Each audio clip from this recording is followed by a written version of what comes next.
Boa tarde, pessoal que está aqui, quem está assistindo a gente online. Agora vamos ter a palestra do Cami Borges. Ele é formado aqui na FURG, na Física Bacharelado, tem experiência na área de Física de Partículas e atualmente faz parte do mestrado no PPG da Física.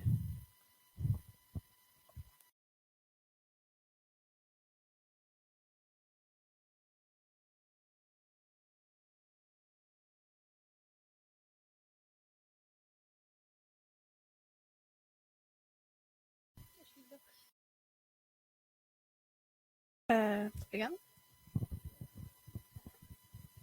Ok. Como a Giovana queridamente já me apresentou? Eu me chamo Cami Borges, mas também sou chamada de Camila. Eu sou membro do programa de pós-graduação em Física, mestrado aqui da FURG, e estou sob a orientação dos professores Matheus Lazo e por orientação do professor Cristiano Breno Moriarty. Eu vou apresentar para vocês sobre a equação de Schrödinger-Frasunari como derivada de Caputo, uma abordagem para integrar de caminho. É um título muito grande. Eu fiquei pensando nisso. Bom, essa é uma breve introdução sobre o que eu vou abordar nessa palestra, que é o que eu fiz até o momento do mestrado com vocês. Uma introdução sobre o que é o equacionário e quais suas relevâncias, uma fundamentação teórica do mesmo, alguns resultados que já foram obtidos até o momento, conclusão e as bibliografias utilizadas nesses slides. Bom, vamos começar pelo cálculo fracionário. Ele é tão antigo quanto o clássico.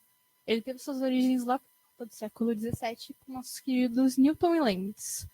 Para quem está mais familiarizado com cálculo, lembra que o Newton e o Leibniz eles têm aquela briga de quem começou o cálculo.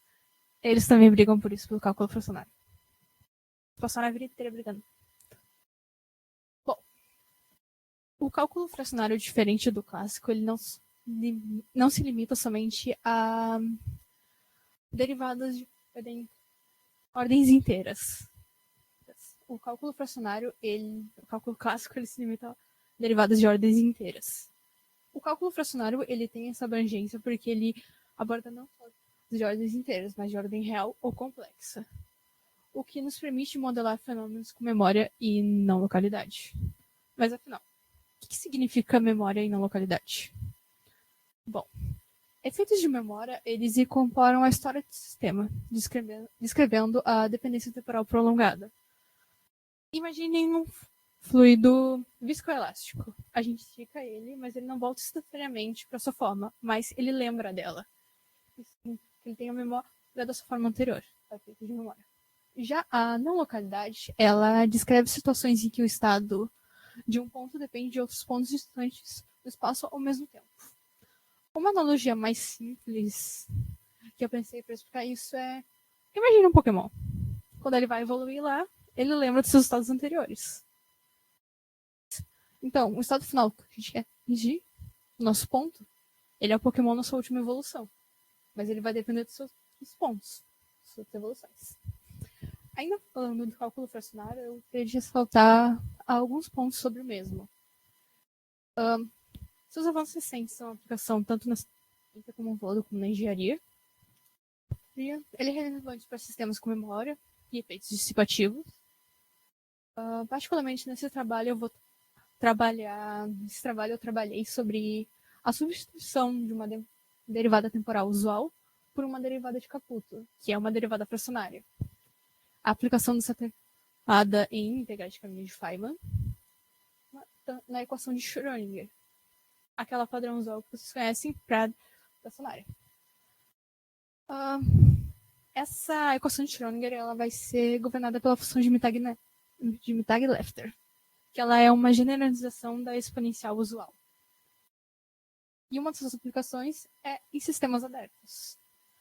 Aqueles em que o sistema ele depende da sua evolução. A evolução do sistema, o estado final do sistema vai depender da sua evolução. Bom, Introduzindo aqui a função de imitar, ele foi proposta por um... Eu não tô acostumado com o microfone, gente. Desculpa. Ela foi proposta por um sueco. Gösta Mittag-Leffler. Não, eu não sei falar esse nome. É uma generalização da função exponencial que a gente conhece normalmente, o E na X. Sim, é a nossa exponencial tradicional. A Mittag-Leffler, que o Gösta sugeriu, é uma generalização dessa função. Ela tem essa definição aqui, mais comum, para um termo, que é o que eu vou trabalhar, e, se observado, se você considerar alfa igual a 1, que é o nosso caso particular, a gente volta para a exponencial que a gente conhece. Gösta garantiu isso, que se pudesse retornar para ela. Mas a gente vai trabalhar com valores diferentes de alfa. Bom, para a gente poder chegar no cálculo fracionário que a gente está utilizando aqui, mais precisamente a derivada de Caputo, a gente primeiro tem que compreender uma formulação da integral fracionária de Riemann-Liouville. Ela vem um pouco antes da derivada de Caputo. E por que ela é tão importante? Enfim,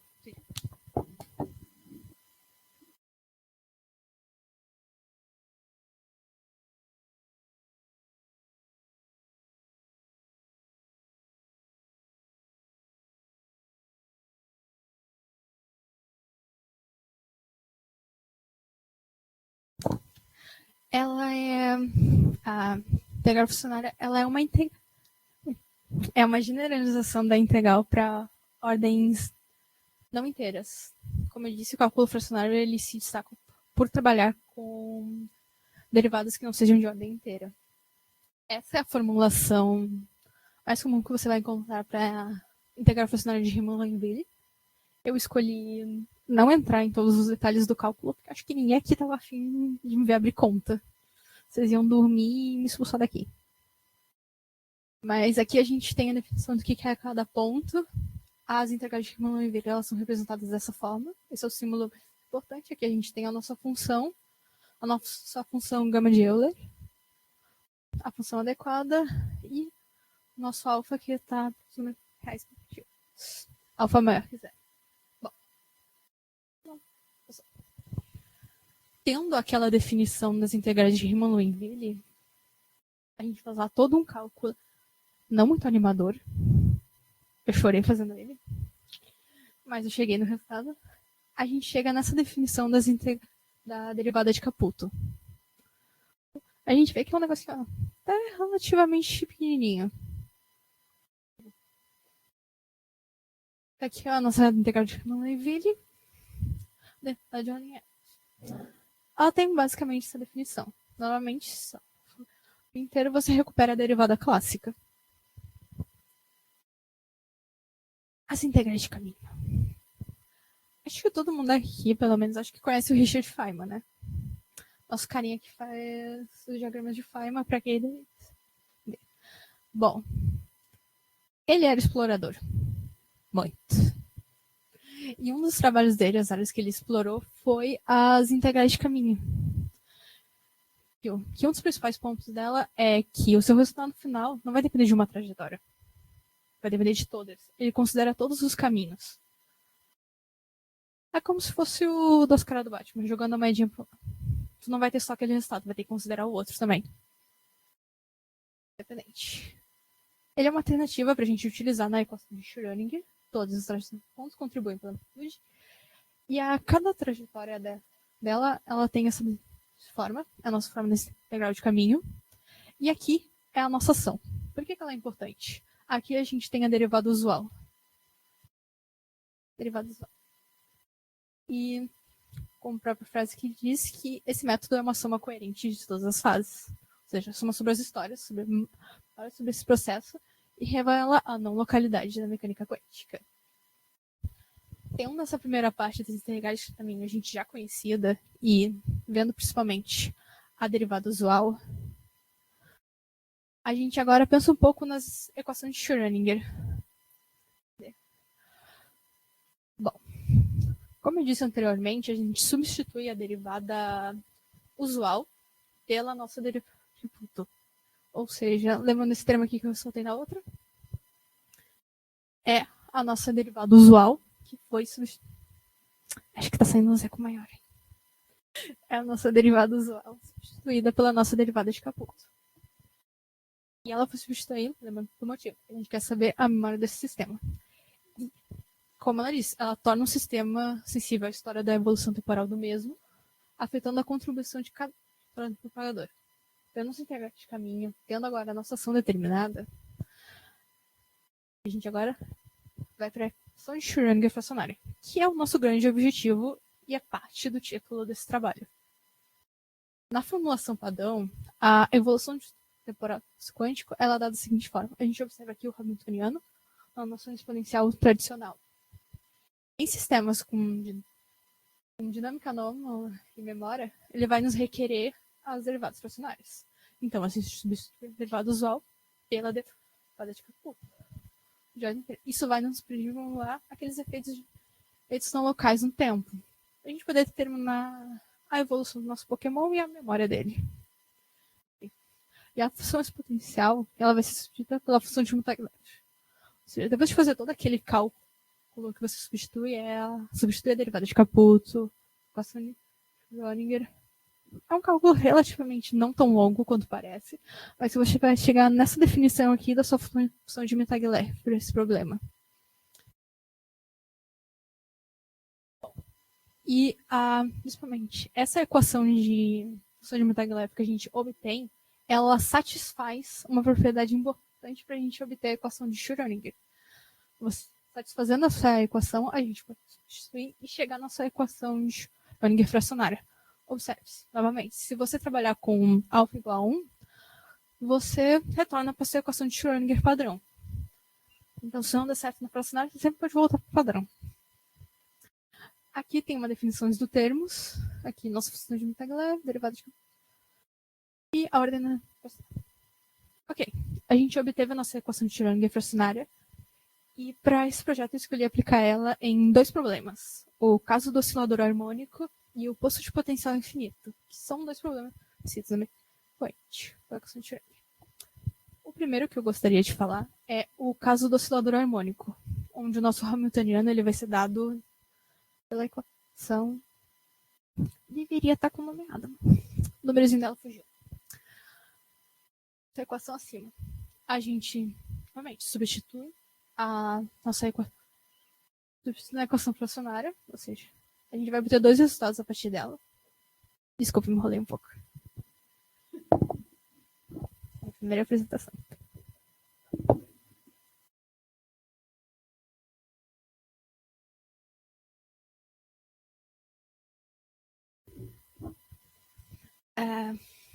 Onde eu estava? Por causa do oscilador harmônico, o Hamiltoniano a gente vai ter dado, e a gente só vai substituir ele na nossa equação de fracionária que a gente obteve. Ao substituir, a gente vai chegar em numa solução que a gente vai obter 2 partes dela. Uma parte espacial e a nossa parte temporal. A parte espacial da equação é a equação tradicional do oscilador harmônico, mas a parte temporal é que vai nos conter a evolução dada pela Montague-Lev. Essa solução que a gente obtém, e é importante a gente ter essa solução em mente, porque mais pra frente eu vou mostrar alguns resultados da aplicação em Python. Se alguém que gosta de programação, é interessante demonstrar esses processos no mesmo. O CDX vai representar o nosso autoestado espacial. E a diferença principal é que a evolução temporal ela vai ser mais lenta, com efeito de memória, porque a gente pode observar toda a trajetória desse processo. A mesma função de Montague-Lev foi aplicada para o poço de potencial infinito, confinado em um sistema, no qual a gente obtém os seguintes resultados. A espacial e a temporal. A evolução temporal modificada e a solução completa que a gente obtém. Novamente, a derivada fracionária ela altera a dinâmica temporal. Aqui. Bom, agora vamos para os resultados, que é a parte que eu estava um pouco mais animado para falar. Por causa do oscilador harmônico, investimos na dinâmica do Schrödinger. A nossa função de Mie-Lambda ela foi modelada pela função. E eu trabalhei com 3 resultados diferentes para o alfa igual a 1, que é o nosso resultado padrão, na constante, F igual a 0,8, para mostrar um leve amortecimento da mesma, dissipação fraca, e para 0,6, para mostrar o amortecimento forte e a perda de rápida coerência. Aqui nesse gráfico, eu acho que fica melhor observar essa ideia de por que usar uma derivada para mostrar a trajetória do nosso sistema. No 0,1 a gente vê a trajetória comum que o oscilador harmônico teria, aplicando a equação de Schrödinger dele, mas com os outros valores menores de alfa, 0,8 ou 0,6, a gente consegue observar como é que é a evolução do sistema, como é que ele chega aí, e por que com resultados menores de alfa a gente vai tendo uma situação, ele vai começar a fugir. Em um certo determinado valor de alfa, por exemplo, a equação no seu gráfico ele pode ter alguns resultados. Eu carinhosamente chamo que ele explodiu. Para dar no resultado. Esse foi o primeiro gráfico que eu fiz para vocês. Aqui, agora, para o posto de potencial infinito, o sistema confinado, utilizamos os mesmos parâmetros para manter a coerência. E esse é o resultado que a gente obteve. Esse aqui, eu acho que ficou um resultado mais visível do quanto a gente é entender a memória desse sistema. Porque às vezes muitos trabalhos são feitos direto só para um resultado, só para um determinado fator do sistema, mas a gente não pensa na história. Toda a memória dele para chegar naquele resultado. E isso pode impactar de fora. A gente vê aqui as oscilações que estão usadas a cossetas. Dá para observar. Mesmo fator do nímico.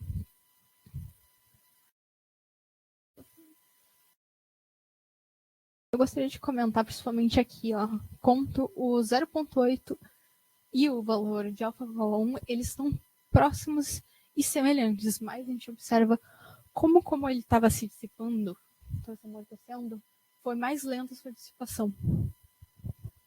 É meu favorito. Bom, concluindo essa palestra. Desculpa, gente.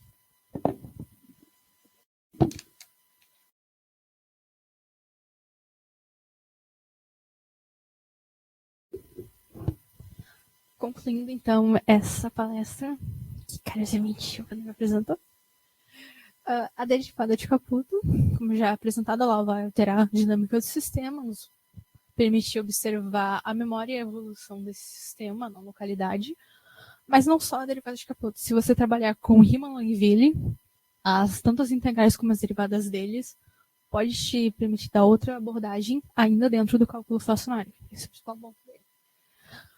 Conforme a alfa diminui, o sistema transita de regime fechado para efetivamente aberto. Ou seja, a gente pode observar essa evolução. E a intensidade desse efeito vai depender tanto da geometria, do potencial e do espectro de energia do mesmo. Ademais, eu gostaria de ressaltar que é uma área que está em crescente estudo, a gente tem trabalhos sendo publicados. Aqui nas referências, eu gostaria de tratar essa dissertação aqui, que foi de 2004, que é uma das principais referências que eu trabalhei. Opa, desculpa. De baixo, com o tempo errado. É do Yale. Ele foi uma das principais, e é de 2012. E tem outros trabalhos que foram publicados. A gente tem um livro do Camargo e do Oliveira, do cálculo fracionário. Então, é uma área que eu considero que vale o você não precisa diretamente, não quero aplicar na mecânica quântica. Você pode considerar aplicar em outras áreas, astrofísica ou direto no cálculo, se você quiser. O importante é essa demonstração que a gente consegue obter, de observar tanto a memória do mesmo e sua não localidade. Então, obrigado pela atenção. Obrigado por sofrerem na minha palestra. Obrigado pela atenção.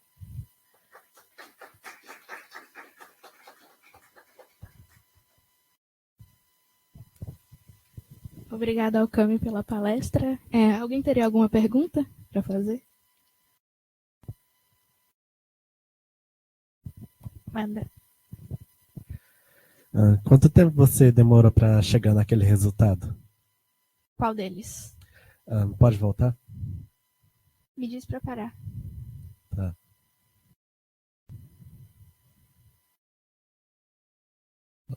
Qual é? É aquele que tu falou, demorei um tempo para chegar naquele resultado. Esse daí. Esse aqui? Isso foi mais do que eu tava fazendo no semestre, mas. E porque eu não tinha. Assim, eu cheguei no mestrado. Bom, cálculo fracionário. Eu nunca tinha trabalhado com isso antes. Eu tinha experiência na partícula, que eu trabalhei lá com os problemas alimentares da QED, no meu TCC. Mas nunca foi mais questão de se é assim um cálculo mais avançado que eu não estava na verdade. Digamos que uma quantidade de vezes nas salas dos meus orientadores. Ali, ó. Tô lá atrás.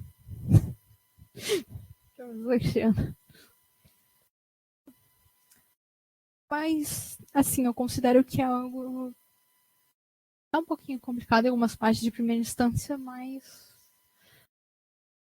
tem trabalhos que vão, assim, didaticamente apresentando, principalmente os trabalhos do Camargo. Ele tem esse livro, ele faz, didaticamente, ele abre toda a conta, então você consegue chegar lá. Eu demorei um pouquinho porque eu sou teimoso. Entendo. Vocês podem fazer perguntas, eu não morto. Obrigada, gente.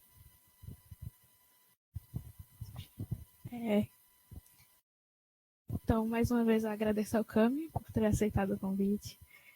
A vocês pela presença online também. A gente vai ter um café agora às 2h50 e depois a gente vai ter mais uma palestra aqui na tarde. Então, quem tiver presencial pode aproveitar o café, quem tiver online vai ficar só querendo, infelizmente. Eu vou passar uma lista de presença e vocês também entram no CISC e se inscrevam para poder gerar o certificado de vocês. A presença, no caso, para ver que você está aí lá, porque a gente precisa dos dados para gerar o certificado. Isso, obrigado, pessoal.